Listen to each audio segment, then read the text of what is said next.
In this video, I'm going to share with you how to develop a strategy for your worship ministry. How do you develop a strategic plan that will help you accomplish your goals? And then how do you break that down into actionable items to actually get you to your desired destination? I've got my whiteboard pen. Let's jump over to the whiteboard and I will share with you how I plan on developing a strategy for my new church that I just came to last week. All right, when developing a strategy for your ministry, there are three questions that you want to ask. What, how, and when. The first one is what, and that is what are the biggest problems that your ministry is facing right now? You can brainstorm them all, you can write them all down on a list. What are the biggest problems that your ministry is facing right now? And then you want to ask a secondary question. Which problem, if I solve it, will solve many of the other problems below it? Because oftentimes in our life and in our ministries, there is one problem that is actually feeding a whole bunch of other problems below it. It's like a snowball effect. And if you can solve that one biggest problem, it'll alleviate or lessen some of the other problems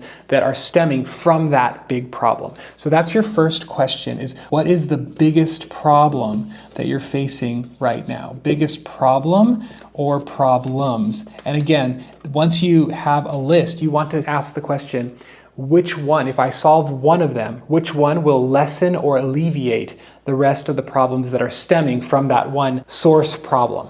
And so for me, in my ministry, the problem that I'm facing is I don't have a team. I just came to this church. They literally do not have a volunteer team. All the volunteers left in a previous season. They are currently paying all of their musicians, all of them, every single week. And that's a problem financially. That's a problem culturally. That's a problem for the church relationally, because they're like, we don't know these people. They're not part of our family. They're just outside contractors. And so there are a lot of problems stemming from that one problem. And that problem for me is no team. That's the biggest problem. So how do I solve that problem? Well, I need to build a team from scratch. That is my goal for this year. Build a team of volunteers from scratch. Okay, so that is my what. That is what I am trying to solve. So now the next question is how? How do I solve that problem that I don't have a team? How do I build a team from scratch? This is where you start to get practical. This is where you start to get strategic. This is where you start to get action-oriented. How am I going to build a team from scratch?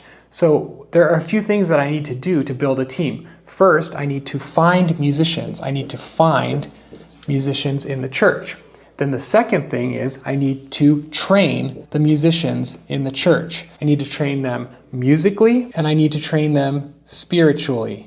So how am I going to do that? Well, there are a few ways that I can do that. Finding musicians can come in different forms, and I have a whole course in my academy on team building that you can go check out for $1. But finding musicians, there are two ways. You can either secretly search or you can publicly announce. Okay, so there are two ways to find musicians. So I could either ask the staff that I'm working with. I can ask the youth leaders. I can ask the young adult director. I can ask the technical director, are there any musicians in the church that are no longer serving that used to serve in the past? Or I can go to the youth band leader, and if you don't have a youth band, that's where you're going to start. You're going to start by building the youth band. But we have a youth band, so I'm going to go to the youth band director and I'm going to say, give me a list of all the names of the kids that you think have potential to be trained up to lead worship in the main sanctuary. And so I can ask, that's the first thing I can do. And then the second thing I can do is I can announce. Now, I don't always like this approach because sometimes you get people who really are a bad fit, and then you have to hurt their feelings. And so I may or may not do an announcement in the new year, but those are the two ways that I can find musicians. And I already have done the first one. I've gone to the youth director and the youth band leader, and I said, here's what I'm thinking about doing, and I'd love to see a list of names. And so they've sent me a list of about 15, 20 kids that have the potential to be trained up.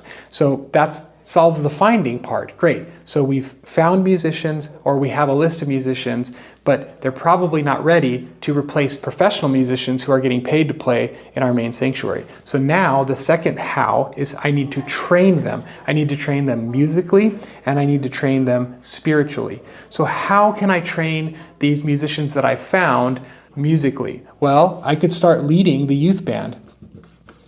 Leading youth band. So now I'm in there every single week and I'm helping them grow. I'm giving them feedback. I'm giving them direction. I'm teaching, coaching, guiding musically how to play the songs. So that's one way that I can train, is by inserting myself into the youth band equation. How else can I train musicians in the church? Well, I could start a training night.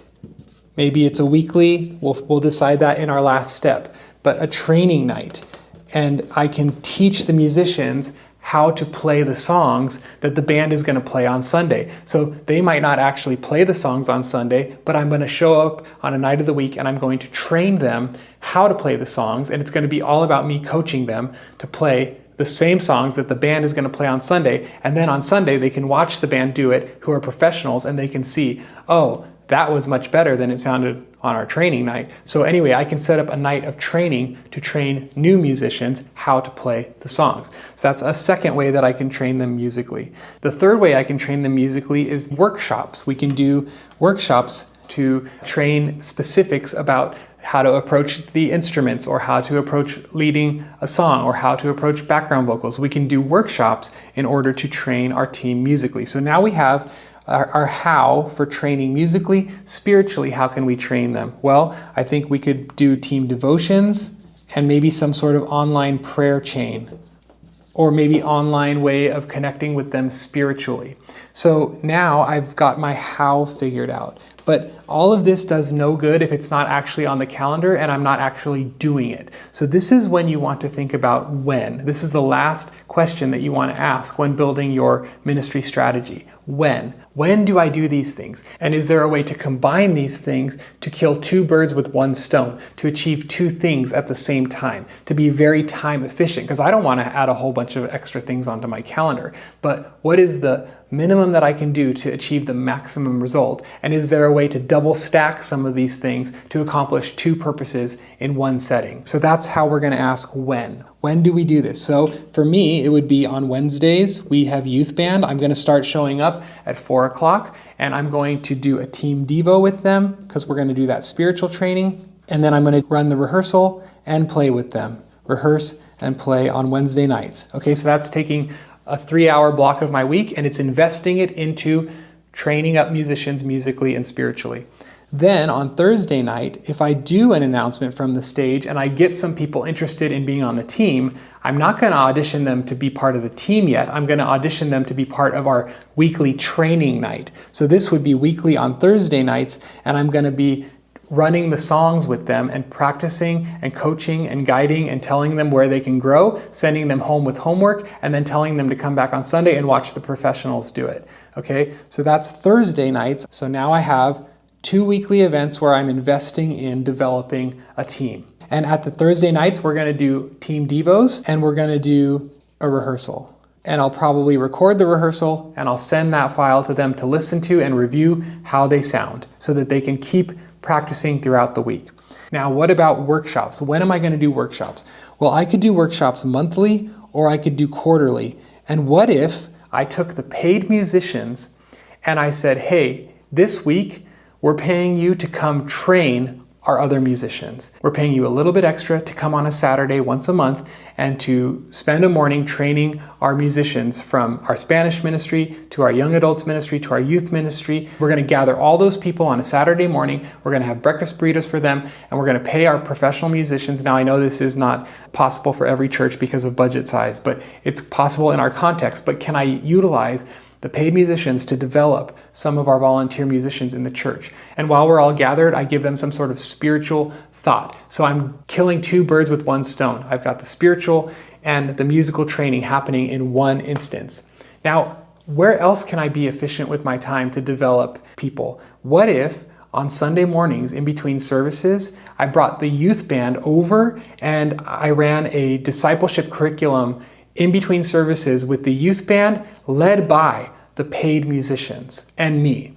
And so the youth band is getting to cross-pollinate with the paid musicians and build friendships, and the paid musicians are starting to get invested into our youth, and they actually start to care about them on a spiritual and musical level. I'm already here on Sunday mornings, so are all the kids, and so are the paid musicians. Why not use that in-between services slot efficiently, effectively, to accomplish spiritual and relational growth and connection from our paid musicians to our youth band kids? Why not do that? And why not include all the youth kids who are in the youth band, even if they're not on the schedule that week?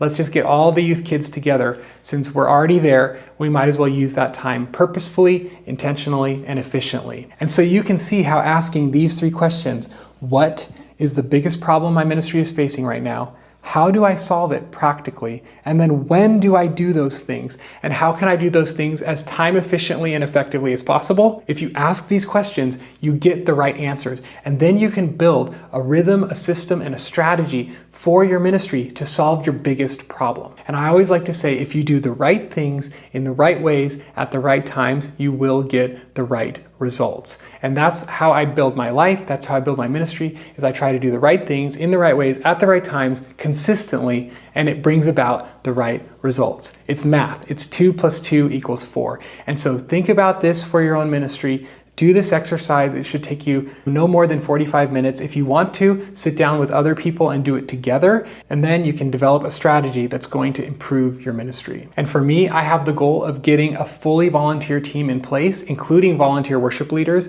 within 3 years. And so as soon as kids are ready, I'm going to start putting them on stage with the paid musicians and giving them more reps, more experience, more practice. And then eventually when they're ready, I'm going to sub them into the paid position spot and not pay that musician that week. And eventually over a 3-year period, I hope to have a fully functioning volunteer team. And I plan to, on this channel, to show you how I build it every step of the way. So make sure you subscribe to this channel so that you can learn how I'm building my ministry at my church and the lessons that you can apply in your own church and in your own ministry as well. So sub and like this video if it helped you, and I will see you in the next one. Be sure to click whatever YouTube is recommending to you. And also, if you want in-depth training and coaching, you can try the Worship Ministry Training Academy for just $1, and you get 15 days of full access to all of our courses, our community, our live trainings, and our expert interviews. So check it out at worshipministrytraining.com, and I'll put a link below in the description if you're interested in trying the Academy. God bless you, and I'll see you in the next video.